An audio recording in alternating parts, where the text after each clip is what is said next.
Hi, it's Chris Cameron from Chris Cameron Online on YouTube, and I'm continuing my series today on teaching and being a professor. And today's topic I wanted to talk about was your body language and how you present yourself physically in front of the class, if it is a face-to-face presentation or meeting or lecture. And so what I want to talk about today is, when you're doing these things, you want to have a friendly, open, approachable method when you're doing that. And what you want to do then is go ahead and,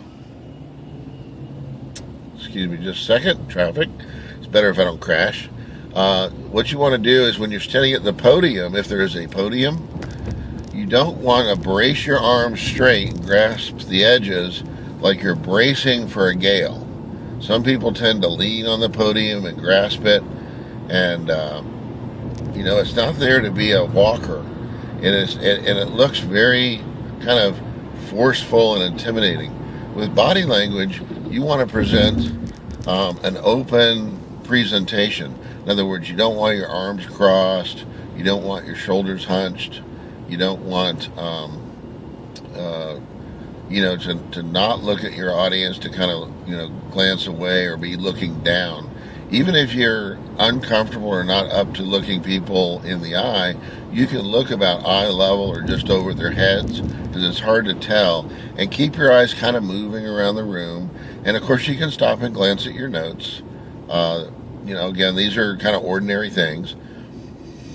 But if you are at a podium, make sure that you don't just stand behind the podium. You can casually stand behind it, relaxed and, maybe dignified, or however you want to call it. I'm not sure how to call that pose. But body language means a lot. So if you're grasping the podium intense, it's going to be dull and kind of a tense situation. But if you can have an open manner, it helps too if you can walk around some. Not walk around constantly, because I've seen people pace right, left, right, left, right, left. Very, very annoying.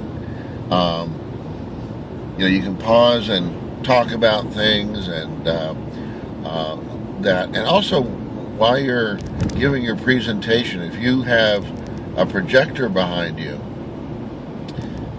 with some information on it that they're reading, you shouldn't be standing in front of it. If you write things on the board, if there's a board or a whiteboard or a presentation easel, you should move out of the way. Just kind of slide a little bit out of the way. You can point to it when you want, or make marks, like check marks, to kind of emphasize where you are on that. Of course, if it's a projector, you don't want to make marks. You might want to gesture, but you shouldn't really need to. Arms crossed and stern look. You want to have an open countenance, your arms kind of open a little bit, and sit up kind of straight. It looks better, to do that, but that's more friendly. So just be conscious of that. Another thing is, when you're lecturing, is your voice projection. You want to make sure you're projecting loud enough so people can hear it. Like when you turn towards the board to write, if there's a board, you should be talking a bit louder, because the board will reflect a lot of sounds, but it will absorb some of the sound. That way everybody can hear you. So you might want to run some tests when you write on the board. Make sure people can read it in the back when you talk. Maybe have a friend stand in the back of the room, do some trials, make sure you can be heard. One thing I do is I just periodically ask the audience, am I going too fast for you? Or something. I don't use that exact phrase. It's a lot friendlier.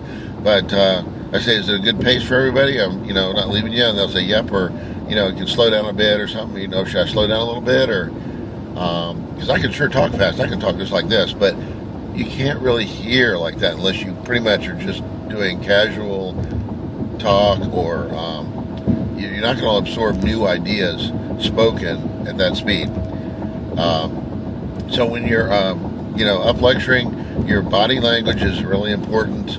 the projection, the way you look around the room.